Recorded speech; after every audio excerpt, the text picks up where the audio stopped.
up, y'all? What's up, y'all? What's up, y'all? What y'all got going on? How you guys doing? Me, I'm doing fantastic, of course, because it is that time of the year. It is Christmas for the NFL, aka it is the NFL draft. It's just me. Got my boy Artie in the background. In producer mode, chilling, cooling. But I'm here to talk to you guys about the top DBs in the draft. We got 20 DBs here. We're gonna be cooking up for y'all real quick. I'm gonna get in depth a little bit with these DBs. We're gonna talk about we're gonna rank them all from 20 to 1, and yeah, man. I mean that's really it. So without further ado, let's get straight into it, guys. Let's get straight into it. Alrighty. So number 20, fifth round grade, we got brother Elijah Jones, cornerback from FSU. To honestly spoil it, we got all three FSU corners here. That's how honestly that FSU secondary is that they were nice. Low key, high key, they were nice. They were very, very, very nice. But Elijah Jones, again, fifth round grade, just quickly brush up on him again. Fantastic athlete. He ran a 4.4 at his combine, 42.5-inch vert, 10.11 broad. Like the dude's athletic ability is crazy. He's 6'1", 185. Again, just FSU did a really good job at being able to ensure that they knew the strength of their corners, and the strength of that whole secondary in general was man to man. And those dudes are sticky as hell. Those dudes are hard to break. They're hard to get around. They're physical at the line of scrimmage as well. So I mean, Elijah Jones is going to be very much a sneaky pickup for a team, and I can definitely respect him, and I respect that whole FSU secondary again. Next up, we got a 19. We're going to talk about, his teammate, brother DEJEAN Jones, cornerback out of FSU. DEJEAN Jones, 6 feet tall, 190, 30-inch arms, solid. He got good traits. Again, another fantastic athlete. He ran a 4.38, 39.5-inch vert, 10.9 broad. Like, them FSU boys were going crazy.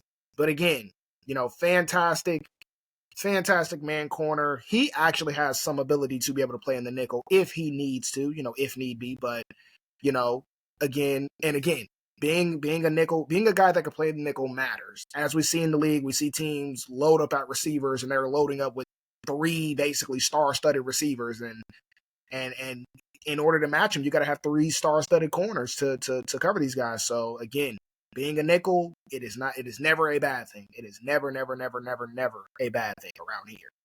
But yeah, DEJEAN Jones, again, fantastic athlete, sticky man-to-man corner, physical. Just, I'm telling you, them FSU corners are definitely going to be good pickups for whoever decides to pick them in the NFL draft. Next up, we got Cam Hart. Cam Hart, the tall corner out of Notre Dame. 6'3", 202, lanky, 33-inch arms. He's more of a traits guy, a little bit more of a traits guy, kind of semi-raw in his ability. He seems to be, again, he's not necessarily fantastic as an athlete, but he's not bad. Ran a 4.5. It's plenty good enough. Ironically enough, again, he's one of the guys that's actually covered Marvin Harrison Jr.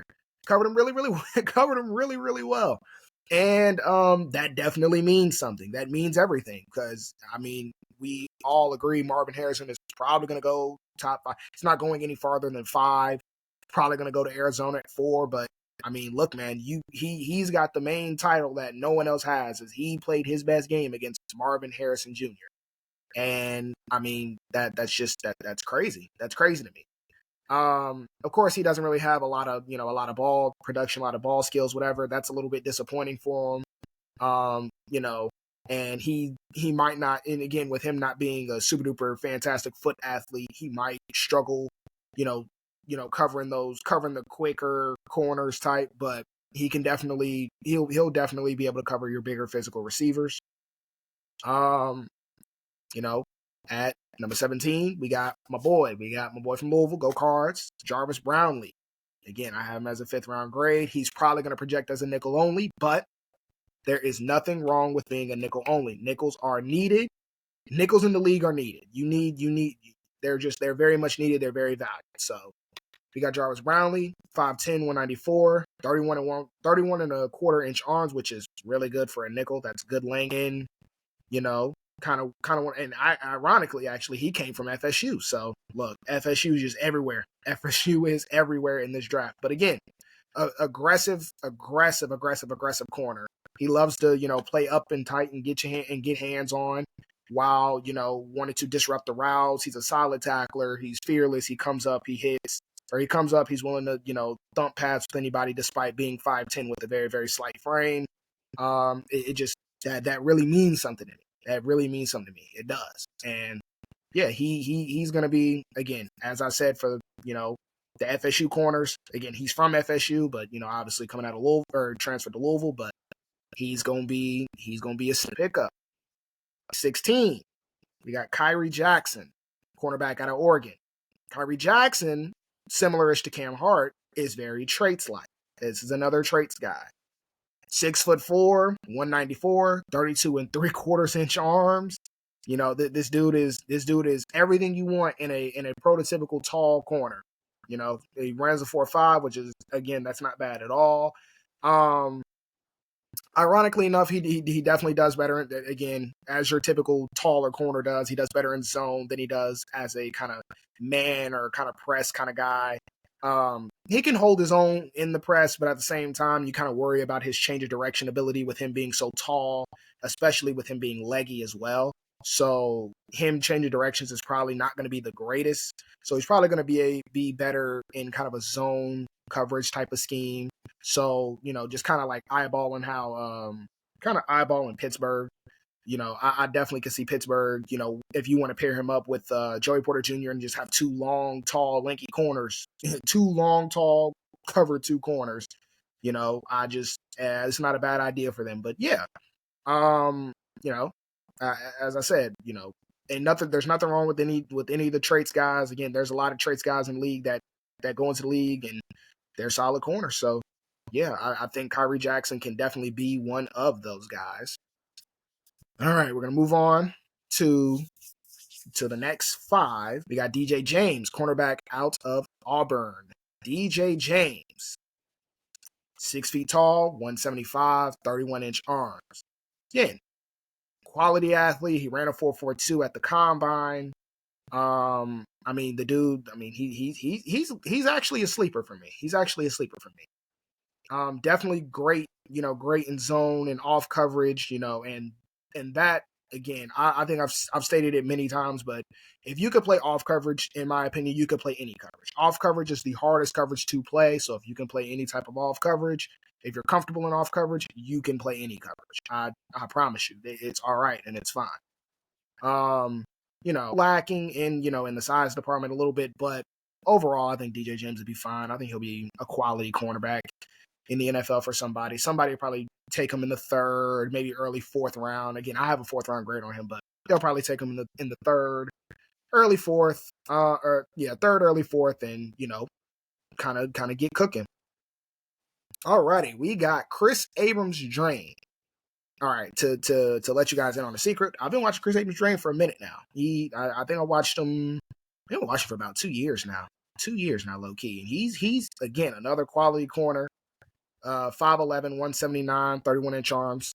Little bit undersized, but this dude definitely does not lack the heart. This dude is physical as hell. He is willing to get up in you and challenge. He will challenge you. He's definitely a competitor. He knows he's competitive as hell. He can tackle.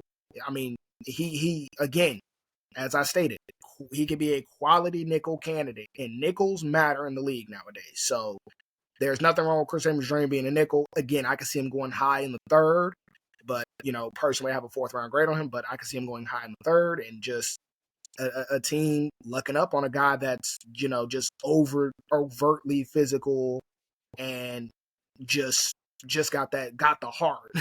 Got the heart. That's one thing that does not matter. That's one thing that does not matter about Chris Abrams-Drain. He is definitely all heart.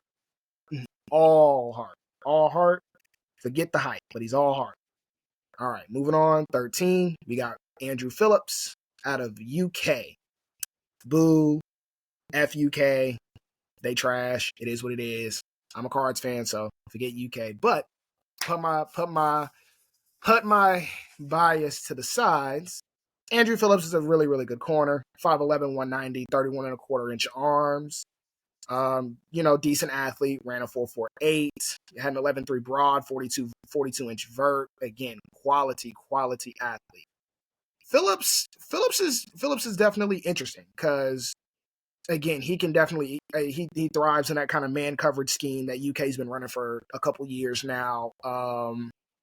He like I said, he's really, really, really interesting. He just knows how to be sticky, and he definitely is unafraid to come up and tackle and play the run. He's just, and that's again, that's something that a lot of people value in corners where you got to be able to play the run, you got to be able to not only cover, but you got to be able to play the run. And he's another candidate that could possibly play inside and out, but at the same time, the dude could potentially be a stud, but he might struggle a little bit with bigger and taller receivers, being kind of a slight frame guy. But overall, teams should hopefully adjust and kind of keep him outside, or keep him inside, or maybe keep him on those smaller corners and kind of let him jam up, let him get in their face.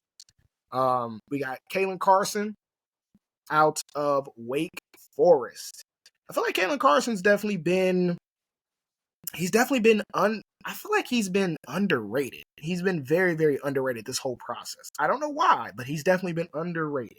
And I would say why is probably because he doesn't have like crazy ball skills in terms of like interception production. He doesn't have crazy interception production, but teams again, when you want to talk about a dude that's like sticky, on your hip type of guy, no, he's gonna be sticky. He's gonna be on your hip, and he's got hella PBUs for his whole career. In 2021, he had 7 of them. In 2020, he had 4. That's what I'm saying. This dude, I mean, and then obviously this past season, he led his team with 8 PBUs. Like this dude's a stud. He's definitely missed a lot of time due to injury, unfortunately. But when he's on the field, I mean, he's healthy. Or when he's healthy and he's on the field, this dude's a stud. He's again, arguably, he's one of the best press man corners in this class. He's great at being able to diagnose routes. He doesn't fall for a lot of fakes in terms of like he doesn't fall for a lot of fakes in terms of setup moves. He's aggressive at the catch point. Again, he's got hella PBUs for his whole career. Sure, you want to see him turn those PBUs into interceptions, but that's a small little nitpick, nothing crazy. His main issue being he's not overly comfortable in off coverage, which again, that's fine in my opinion. A lot of teams don't really play a lot of, well, depending upon the team, they don't play a lot of off coverage per se, and plus off coverage is purely situational. In my opinion, off coverage is situational. So I think if you allow him to be able to play up and play normal, just play straight up, I genuinely think Kalen Carson will be. He could honestly, he could sneak into that top 10 range, really, and he could definitely be better than a lot of the guys that's ahead of him. But we got the brother of Bo Melton, Max Melton, obviously cornerback out of Rutgers, just like his brother. Fantastic athlete, 4'3", 940, 40 and a half inch vert, 11.4 broad. This dude is crazy. There's something about those Melton boys. Those dudes are fantastic athletes. And the great thing about Max Melton is he could play inside, he could play outside. He's just as comfortable playing both. He's super duper physical, despite even being only 5'11" and 187. He's more than physical enough to be able to keep up with those tough. He's more than physical enough. He's willing to get in the chest of those bigger receivers and make shit shake. To be honest with you. He's willing to, make shit shake. He's not scared. He's nothing. That dude plays with a lot of aggression. I would say probably the second or almost third most aggression behind the teammate of Chris Abrams' ring, which is Ennis Rakestraw. That dude, he plays like he hates everybody. But I digress. Again, a little bit of his weakness being, he's a little bit of an undersized guy, so he might struggle. He might struggle in the next level with, obviously, those bigger DK Metcalf, Mike Evans, those guys. But I think if you kind of play him as a nickel guy or play him as kind of like an outside guy that's going to play on the quicker, twitchier receivers, he'll be fine. He'll be perfectly fine. But now we're going to kick it into my top 10 cornerbacks of this draft. At number 10, we have TJ Tampa, cornerback out of Iowa State. He is 6'1", 189. He ran a unofficial at his pro day. But again, if you want to talk about a cornerback that's got all the length, because I know teams nowadays they're always looking for length and athletic ability. It's TJ Tampa. TJ Tampa, I mean, he's got 7 PBUs. He's got a lot of interceptions as well. He made third team Associated Press All-American. He was first team All Big 12. 7 PBUs, 2 interceptions. He led his team in 2022 with 9 PBUs. I mean, this dude is truthfully he gets his hands on a lot of footballs. Again, teams are constantly looking for length, they're looking for size, looking for athleticism.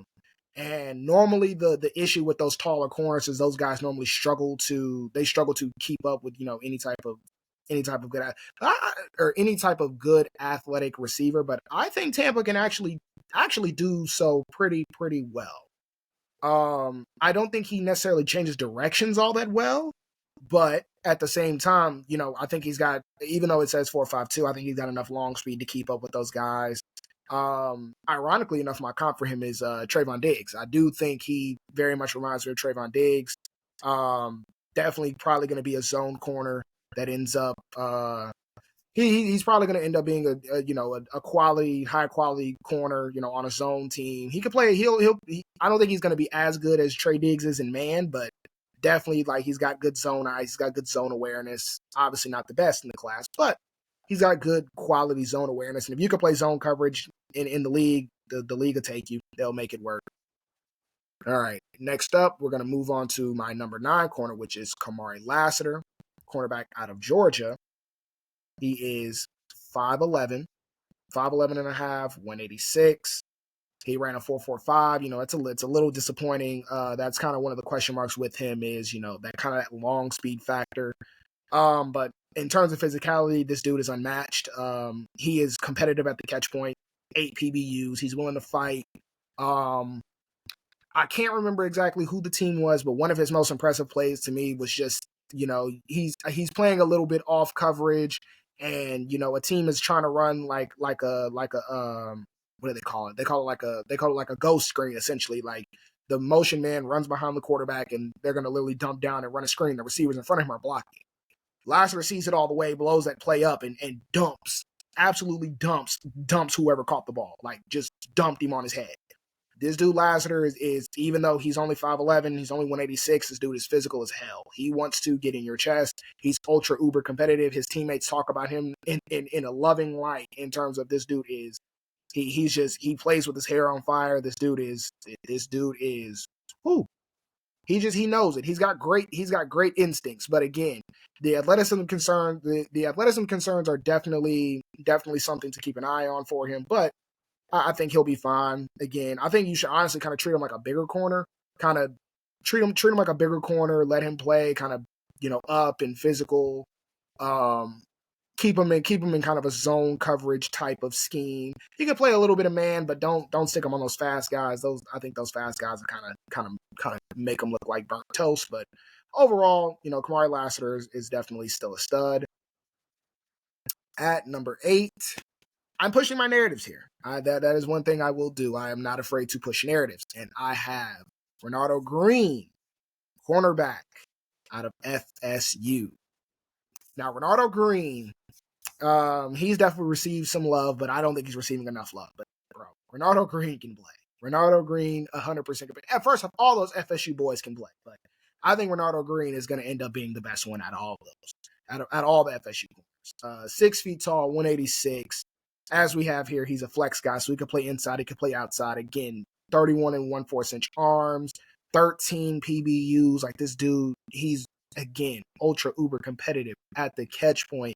He's nasty. He's nasty. Despite only being 6 feet tall, he's willing. Again, he wants to get up in your chest. He's competitive. This dude wants to jam you. And he played his best game against 2 of the top receivers in his class, being Brian Thomas and Malik Neighbors. He played an amazing game against those two boys. And again, he's a fantastic athlete around the line of scrimmage. He can change direction. He knows how to match releases. He knows how to stop you in your tracks. He's really strong for a guy that's only 186 pounds, but still, he's definitely gonna be a quality chess piece. And I've seen some websites here list him at safety now. He potentially does have that safety ability because he can tackle. He can tackle. He's absolutely willing to tackle. But I think ultimately he'll probably end up being a nickel guy. He'll kind of be, in that nickel role. But again, he's going to be a quality corner. I'm telling you, boys. I want to put him. I want to put him so much higher, but at the same time, I have too much respect for all the other guys ahead of him. But again, Ronaldo Green could easily be one of the best sleepers in this class by a wide margin.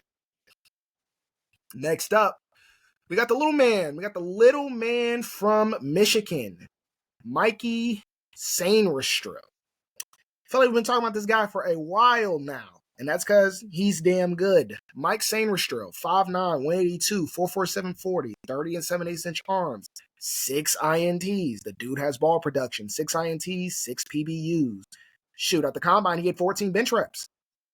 For a guy that's 5'9", that right there, that's the shit you like to see. That's the shit you like to see. You want to talk about heart over height? This dude does not give a damn who you are. He embodied Michigan very, very well in terms of being a guy that played with so much physicality, so much heart, so much like strength, despite only being in a compact 5'9" frame. But look, this dude can play. It's flat out. This dude can play. His only struggles is that God did not make him 5'11". That's it. That's really it. That's it. I mean, I've seen the dude cover his absolute ass off. He's twitchy as shit.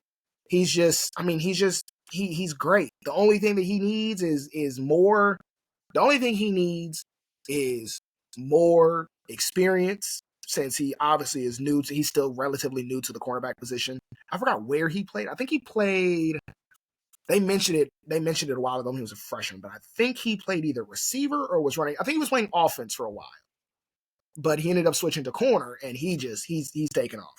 So he's just a stud, man. Yep, that's what it was. Thank you, Artie. He played receiver, and he made the switch to defense, and it's seamless for him. He gets it. He understands it. So again, sure, he might be a slot only guy, but I'm telling you, nickels slot guys, they matter. And if you want a nickel in a slot, you better be looking at Mike Sainristra, because I'm telling you, that dude plays with so much heart, plays with so much fire and feistiness. He's going to be a stud. He's easily going to be a stud. Next up, we have Ennis Rakestraw, cornerback out of Mizzou. 5'11", 183, 32-inch arms. He ran a 4.51 at the combine, but probably ran a 4.47 at his pro day. 10-inch broad jump, 154, 10-yard split. Mr. Rakestraw he's been a corner for me that's definitely moved up and down my rankings. I had him, I think, as high as 4, and I had him as low as, I think, 7. But I think ultimately, this 6 mark is where I want him at. I mean, look, man, in Ennis Rakestraw, this dude is overtly physical, like to the point where his own, again, one of the issues might be, hey, he might draw flags and things of that nature. But in my opinion, all flags are subjective. You could coach a guy to be less physical than coaching a guy to be physical. So again, but I digress. Ennis Rakestraw, cornerback out of Mizzou, very, very high quality, just physical guy, competitive at the catch point. He's got good body control. He knows how to stay in phase with receivers. He knows how to, catch, or he knows how to, slap and, hand fight during the route without necessarily drawing any type of penalties. You want to see him, he's definitely the embodiment of a cornerback that's like kind of like one trick pony-ish. You definitely have seen him get confused a little bit on those zone coverages. and he doesn't necessarily look all that comfortable playing up or playing back on guys. He would rather play up and get physical. But again, hopefully a team will be able to coach him up, and they'll get him right. They'll get him right. But Ennis Rakestraw, I do have a second round grade on him. We have him listed as an outside guy, but he could definitely play slot if need be. And that positional flex will really get him into that second round mark. I don't like y'all, but Eagles, definitely take a look at this guy. Take a look at Ennis Rakestraw. You guys definitely need a guy like this because, brother, I know you're tired of watching fucking James Bradbury get baked every 2 seconds.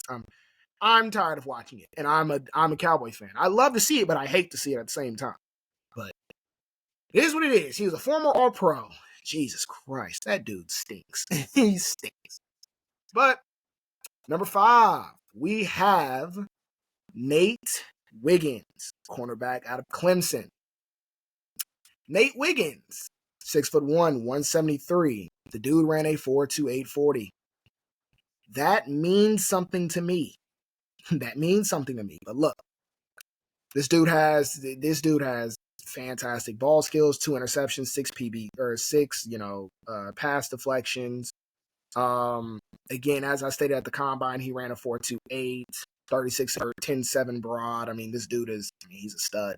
He has a great athletic profile. And if you want to talk about a dude that actually uses that 4.28 speed, he doesn't use it necessarily in covering guys. But this dude is the king of, I'm going to chase you down and I'm going to punch the ball out of the one. It's going to go in the back of the end zone, touchback. He has, I think 3 of those plays alone on his tape, which is crazy. I think 2 literally came from this year. I know 1 came from North Carolina. 1 came from North Carolina game. And speaking of North Carolina game, he did a great job on Tez Walker. Absolutely frustrated him, got physical with him, was able to keep up with him, obviously with him having that 4.28 speed. It's just, he's unreal. This dude's unreal. My only issue with him is he just has a slight frame. That's it. That is it. Wiggins could definitely be cornerback 4, cornerback 3. He could be cornerback 2. He could definitely be one of the better cornerbacks in the class. He just needs to eat. He needs to eat because we've seen Emmanuel Forbes, former first-round pick out of Mississippi State. Former first-round pick out of Mississippi State. He was, I think last year, he was my CB5. He was my CB4, CB5, and he was really, really good. He went ahead of Christian Gonzalez. We've seen Forbes, and everybody has seen Forbes get cooked by A.J. Brown. A.J. Brown just out-muscled him, just everything. It was an awful game. It was so bad, I think Forbes got benched for 5 games. Like, it was, it was rough. So, I really do not want to see that to Nate Wiggins. So, again, he could be an outside corner, but he needs to get up to, if he even gets up to 185, I'm comfortable with that. But 173, it's not going to cut it, man. It's not. Truthfully, it's not going to cut it. CB4. We have a guy that was actually coming in as the CB1 of the class at one point in time. And we have Kool-Aid McKinstry, the other cornerback out of Alabama. He has now become the other cornerback out of Alabama because his teammate is, spoiler alert, he's CB1. I think y'all all knew that though. But 5'11 and a half, almost 200 pounds. Again, coming out of that Saban system, he's definitely a high quality, smart corner. Knows how to play multiple coverages. His communication is great. And that's definitely key being in a Saban system is you have to be able to communicate very, very well and, ensure that everybody understands coverages because Saban runs a very tight-knit ship. So if somebody's confused and you didn't communicate it, you will see the bench. So obviously, Kool-Aid is fantastic in that aspect. He's got the length that you want, that you desire, 32-inch arms, seven passes defended. Sure, no interceptions this year, but you can watch him on tape, the previous years. He's got hella interceptions. Hella interceptions. This dude has fantastic ball skills. Punt return ability as an athlete. So that pretty much discusses his athleticism. He's a punt returner. Every punt returner is a fantastic athlete. I would say his main issue is just this dude needs to tackle. And y'all have heard me here by the years. I do not care about my DBs, my corners specifically. I do not care about my corners having to tackle. I don't need my corners to be prime Ed Reed. You gotta try though. You gotta try, and it's just like Kool-Aid don't do that. He don't be trying sometimes, and it's worrisome. It's very, very worrisome. But teach him how to tackle. He's probably going to end up going in, obviously that back in the first round, early second at the latest. But Kool-Aid McKinstry is definitely a quality corner. I have him personally projected going to the Buccaneers. They definitely need a cornerback. Buccaneers or Lions, one of those two teams. I definitely think they could do something with him and, just kind of make it work. Alrighty, CB3. We have ourselves a swaggy white boy alert. Swaggy white boy alert. And it's not Ricky Pearsall this time. It is Cooper DeJean, cornerback out of Iowa. Yes, cornerback out of Iowa. He can play corner. Leave him alone. He can play corner. Now, I personally want him to be a safety just because I want that versatility. I like his versatility being in the nickel, being on the outside, being kind of back deep. And plus, he's the best zone player in this class. It's not close. He's the best. He's easily the best zone player in this class. This dude is crazy. He's crazy. You look up his athletic ability. He literally he won state in track in Iowa. He played basketball. He freaking played quarterback in high school and he's basically football Jesus. Let's call a spade a spade. He's athletic Jesus down there in Iowa. He's just athletic Jesus. Fantastic ball skills. Again, the dude and just like Kool-Aid, punt returner capabilities.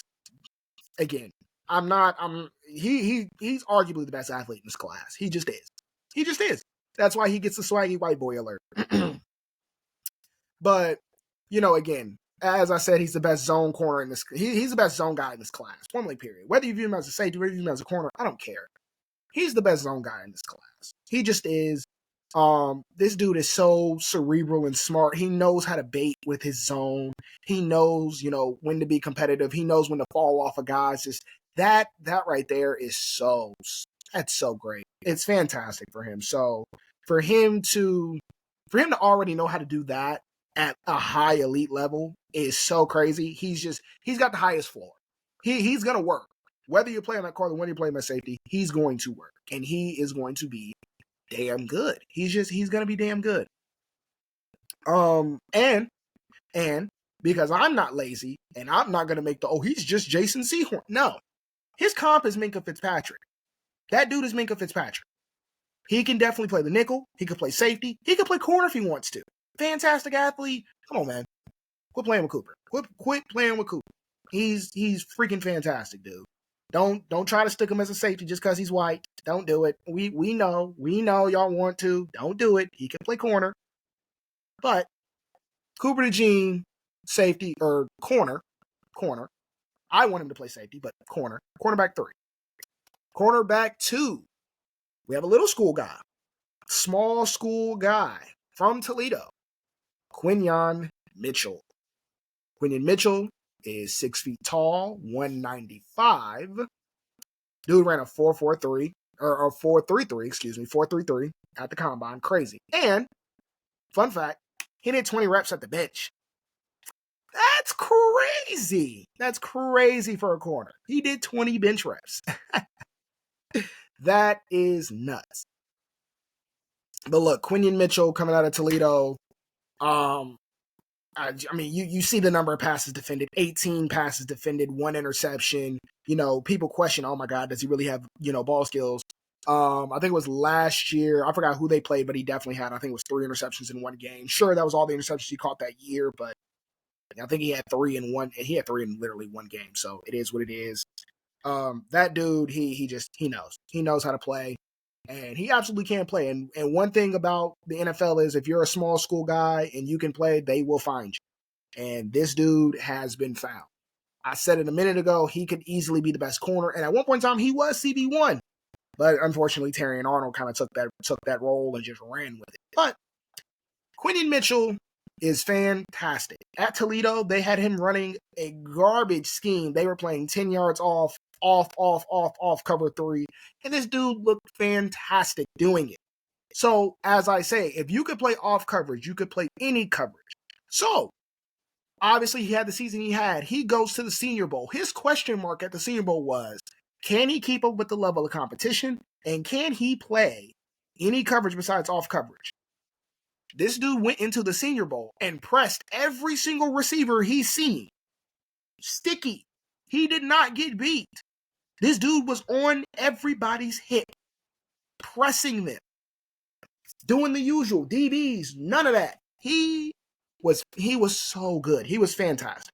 So, on top, again, as I say, if you can play off, you can play any coverage. And this dude showed, I could play man. The issue was Toledo was having played this garbage scheme. So guess what?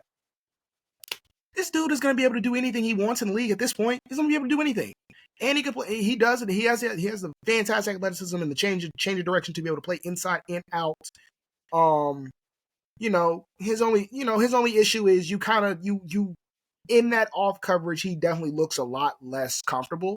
You could tell he definitely wants to play up and play man-to-man coverage. But again, this dude's fantastic. He's going to work. In the league, he's going to work. I'm telling you, he's going to work. And to be truthful, he's probably going to end up being my pick at Defensive Rookie of the Year. It's really him or my guy that's at CB1, DEJEAN Arnold, the cornerback out of Alabama. Not the other one, like his teammate, Kool-Aid. He's the cornerback out of Alabama. But, man, this dude, 6 foot, 189, 31 and 5/8 inch arms. I mean, he definitely had the ability to play inside. He had the ability to play outside. His only caveat at the combine was that he ran a 4.5, but he's faster than that. On tape, he's faster than that. He's faster than that. We know he's faster than that. So, yeah, but again, 12 PBUs this year, 5 interceptions. I mean, this dude is fantastic, man. I mean, I don't really know what else to say. He genuinely is. He definitely has been a fun watch. He's a fun watch. And when I tell you he plays no games, he plays no games. When I tell you LSU game, he was on Brian Thomas. Brian Thomas was quiet. He was on Malik Neighbors. Malik Neighbors was quiet. They didn't get none of that on Arnold. They didn't get none of that on him. None of that. He didn't take none of that. And that's how Arnold plays. He's physical. He's pressed. He wants to get in your chest. He wants to jam you. He knows how to mirror coverages. He knows how to mirror releases really, really well. Hip pocket. He knows how to play with his hands. He's fantastic. He really is. And again, in the Saban system, he knows how to communicate. He knows how to play a myriad of coverages. I mean, he's one of those, he's a safe player while also having a high ceiling. And that's just a rare combination. And just him having such a high ceiling while also being a rare player makes him CB1 for me, on top of, obviously what he did to Brian Thomas and Malik Neighbors and just what he did to everybody else. It got to the point where teams just stopped throwing at him. They did. They had to, because Arnold did not come to play, man. So yeah, that's my CB1, DEJEAN Arnold. Definitely he's my pick for Defensive Rookie of the Year. Him or Mitchell, in my opinion. I'll definitely have that set up once we get to see where these guys go. Philly, trade up for him, please. I know I don't like you guys. I know I don't like you, but we all agree we need to get James Bradbury the hell up out of here. What other way to get James Bradbury the hell up out of here than to draft CB1? Y'all have the assets to do so as well. Y'all could trade up, give up 50 or 53, 22, pair that up, get up there, go get Arnold. Go get him. He'll be worth it. That concludes my cornerback rankings. I had a good time, breaking down the DBs with you boys. And, to let you guys know, I'm going to keep pushing the narrative. Cornerback is the second hardest position to play. Cornerbacks will be respected around here. And, we will continue to respect corners around here as long as I'm here. And I don't care. I will be here forever. So, look, we're going to respect the corners. But I hope you guys enjoyed the video. Make sure you guys, like, comment, subscribe. you know what? I'll actually be friendly. I'll actually answer comments. If you guys have comments, I'll actually answer them. I'll answer them this time. So you guys disagree with anything, you guys feel like I'm missing somebody, you guys feel like, or you guys even like something that I talked about, put it down in the comments. I'll answer them. I will. I promise I will. I'll actually engage. But, hopefully, you guys, hopefully you guys enjoyed the draft. Hopefully you guys have definitely enjoyed the coverage that we have been putting out for you guys. We put our blood, our sweat, our tears into this, and yeah, we've been working hard, and we hope that you guys, we just hope that you guys appreciate it. So, until next time, you guys be easy. Peace out.